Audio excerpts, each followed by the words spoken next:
पिशावर में खास करके बैठा है, मैं उनके लिए कहना चाहता हूँ, वो ज़रा फेरोन बन गए थे वो लोग। अब मैं एक प्रोड्यूसर हूँ, मैं टेलीफिल्म बना रहा हूँ, उसमें मैं 3-4 लाख रुपए इन्वेस्टमेंट कर रहा हूँ, वही फिल्म उठा के मैं पिशावर चला जाता हूँ। जहांगीर साहब के बारे में कुछ ऐसी बात कह देता हूँ तो वो आदमी कमाल का है और मेरा भाई हैं, मतलब दोस्ती तो बहुत दूर की बात है, हम एक दूसरे की गमी खुशी में हर वक्त कटे होते हैं। एक महंगाई पे हमारे इमरान खान थोड़ी सी वो तवज्जो करे और ये ख़त्म करे तो आइंदा 5 साल भी इंशाल्लाह इमरान खान की है और जब तक वो जिंदा है वो वज़ीर आज़म ही रहे। बिस्मिल्लाहिर्रहमानिर्रहीम, अस्सलाम वालेकुम। आप देख रहे हैं एफके मीडिया प्रोडक्शन और मैं हूं आपका मेज़बान फ़रहाद खान। नाजरीन, इस वक्त मैं रावलपिंडी इस्लामाबाद और केपी के एक बहुत अच्छे आर्टिस्ट, बहुत अच्छे डायरेक्टर अज़ीम ख़ान के साथ इस वक्त मैं मौजूद हूँ।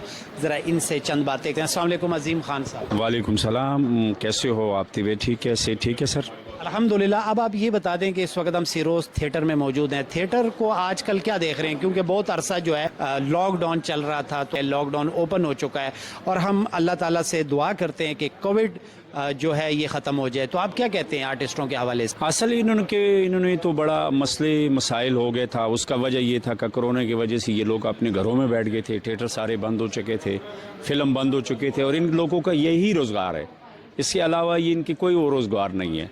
तो आप जाके अल्लाह ने की है, अल्लाह के लाख लाख शुक्र है कि ये कोरोना जो मसला था ये आप थोड़ी सी टाल गई, तो इनके वजह से इनका भी काम शुरू हो गए और फिर सैरो सिनेमा माशाल्लाह बहुत अच्छा जा रहा है।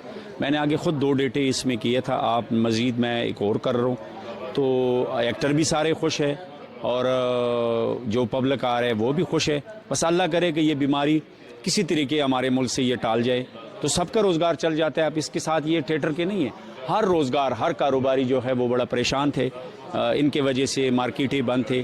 तो आप तो जाके माशाल्लाह एक्टर भी खुश है, हम लोग भी खुश है। तो अगर हम थोड़ा सा पीछे चले जाएं 5-6 साल पहले, तो सीडी, चूँकि पेशावर मार्केट से आप वाबस्ता भी रहे, बहुत ज़्यादा उरूज देखा सीडी ने, अब सीडी फिर ख़त्म हो चुकी है। उसका वजह ये था सर कि वो बड़ा अच्छा रूज था, सीडी के जो दौर थे, फिल्में बन रही थी, उसमें कुछ लोगों ने अपनी गलतियाँ ये की है कि कुछ प्रोडक्शन उनके ठीक नहीं था। फिर दूसरी बात है तक उन लोगों में जो पिशावर में ख़ास करके बैठा है, मैं उनके लिए कहना चाहता हूँ, वो ज़रा फेरोन बन गए थे वो लोग कि अब मैं एक प्रोड्यूसर हूँ, मैं टेलीफिल्म बना रहा हूँ, उसमें मैं 3-4 लाख रुपए इन्वेस्टमेंट कर रहा हूँ, वही फिल्म उठा के मैं पिशावर चला जाता हूँ, उनको कहता हूँ कि ये मेरा फिल्म बना है जी, तो वो फिर बीच में 100 बातें निकालते थे कि ये जी ये कैसे बना होगा और ये आप लोगों ने किस डायरेक्टर को लिए और कैमरामैन कौन है और किस लोकेशन पे आप लोगों ने शूट किए।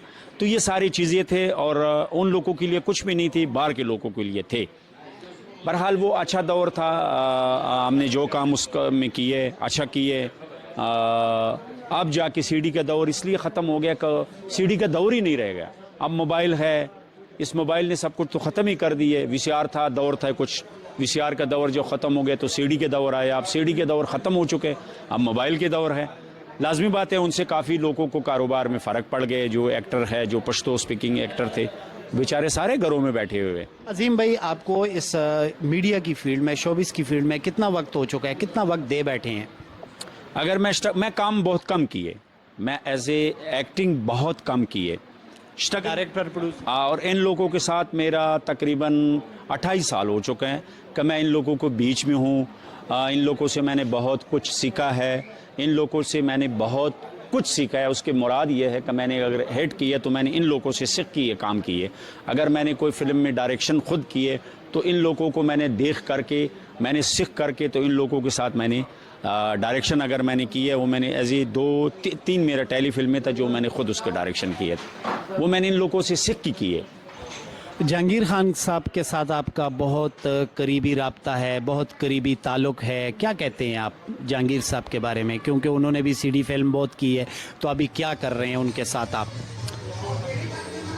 इसमें तो कोई शक नहीं है कि स्ट्रगल से दौर से लेके आज तक मैं उनके साथ हूँ, साथ रहूँगा और मेरा हर 24 घंटों दौरान उससे एक दफ़ा फ़ोन पे ज़रूर बात होता है। अगर मैं ना कर दूँ या मैं मसरूफ़ हूँ तो वो कर जाते हैं, या अगर वो मसरूफ़ है तो मैं कर जाता हूँ। तो वो एक मतलब उसके बारे में मेरा लफ्ज़ नहीं कि मैं जहांगीर साहब के बारे में कुछ ऐसी बात कह देता हूँ। तो वो आदमी कमाल का है और मेरा भाई हैं, मतलब दोस्ती तो बहुत दूर की बात है, हम एक दूसरे की गमी खुशी में हर वक्त कटे होते हैं। तो वो मेरे भाई के जैसे मुझे वो इज़्ज़त देते हैं, मैं वैसे उनको इज़्ज़त देता हूँ। और वो कमाल एक्टर है, अगर पाकिस्तान में एक्टर है तो वो सिर्फ जहांगीर खान है। अच्छा, जैसे आपने बात की है कि सिरोज सिनेमा पे आपके अपकमिंग 2 ड्रामाज हैं, तो उसमें पश्तो का भी ड्रामा है, आप लेकर आ रहे हैं कि नहीं? नहीं सर, मैंने जो अभी 2 की है वो उर्दू स्पीकिंग की है। उससे आगे जो हम करते रहे हैं, मतलब एक रेल्टो में ये हमने शबिस्तान की है तो उसमें पश्तो की है। और आप जो नेक्स्ट मैं कर रहा हूँ वो भी उर्दू कर रहा हूँ। उसका वजह यह है कि अगर हम इसको पश्तो पे ले जाते हैं तो फिर उर्दू भाई जो हमारे भाई हैं वो भी आते हैं, वो फिर कहते हैं कि यार सब ड्रामा पश्तो में दिखाते हो, हमें तो समझ ही नहीं लग रहे। तो फिर हम कुछ उसमें उर्दू में करते हैं, कुछ पश्तो में करते हैं, तो वो मिस हो जाते हैं। तो पश्तो की यहाँ पे प्रॉपर ऑडियंस है। आपको पता है कि रावलपिंडी इस्लामाबाद में 40% से ज़्यादा पख्तून कम्युनिटी है? हाँ बिल्कुल है, क्योंकि उससे मैं भी हूँ। और दूसरी बात यह है कि हम जब भी जहांगीर साहब का शो होता है सिरोज सिनेमा में, तो उसमें मेरा ख्याल है अगर 70% नहीं तो 50% लोग जो है वो पठान जो हमारे भाई हैं वो आते हैं जहांगीर को देखने के लिए।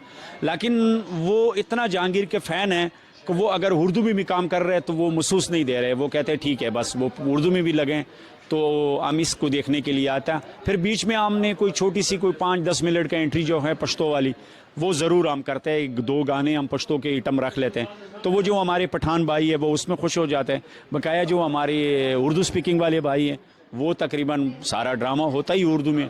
तो अच्छा, मैं अजीम भाई एक तो ये पूछना चाहता हूँ, नए पाकिस्तान को किस तरह देख रहे हैं, स्पेशली मौजूदा हालात और जो महंगाई हो रही है, आपको क्या महंगाई फील होती है या नहीं होती? असल बात यह है कि इमरान खान का मैं बहुत बड़ा फ़ैन हूँ, मैं उसके थे या हैं? अब भी हूँ, पहला भी था, मैंने उनको वोट भी दिए, नेक्स्ट फिर दूंगा। ये महंगाई ये चीज़ें तो चलता ही रहेगा। अब तो मतलब है काम किसको कहेंगे जी महंगाई, पहला नहीं था, मतलब सब लोगों ने ये किया कि जी अब बहुत बड़ी महंगाई हो गई है। ठीक है अब भी है महंगाई, मैं ये नहीं कहना चाहता हूँ कि महंगाई नहीं है, महंगाई है, लेकिन हम क्या कर सकते हैं? क्या सजेशन करते हैं इमरान खान साहब से, क्या रिक्वेस्ट करेंगे कि आपने जो वादे किए थे कि 3 महीने में जो है वो करप्शन ख़त्म हो जाएगी, आप जो है इस्लाहात लाएंगे, 1 करोड़ जो है वो नौकरियां देंगे, घर देंगे, क्या कहते हैं? कभी आपकी ज़ाहिर है जो आपके PTI के लीडर्स हैं उनसे मुलाकात होती है आपकी? बिल्कुल ज़रूर होती। और दूसरी बात यह है कि इंशाल्लाह जो वादे इमरान खान ने किए वो पूरा हो भी रहे और वो पूरा करके इन आवाम को दिखाएंगे भी कि यार ये वादे मैंने आप लोगों से किए और ये मैंने पूरा किए। बात यह है कि महंगाई के दौर बिल्कुल है, इसमें कोई शक नहीं है, हर बंदा परेशान है। और इंशाल्लाह अगर एक महंगाई पे हमारे इमरान खान इस पे थोड़ी सी वो तवज्जो करे और ये ख़त्म करे तो आइंदा 5 साल भी इंशाल्लाह इमरान खान किए और जब तक वो ज़िंदा है वो वज़ीर आज़म ही रहेंगे। बहुत शुक्रिया नाजरीन, हमारे साथ मौजूद हैं रावलपिंडी इस्लामाबाद के अजीम खान। ये बहुत अजीम आर्टिस्ट हैं, बहुत अजीम प्रोड्यूसर डायरेक्टर हैं, बल्कि बहुत अजीम इंसान भी हैं। बहुत शुक्रिया, thank you so much. Thank you sir, खुदा हाफिज़, खुदा हाफिज़, थैंक यू।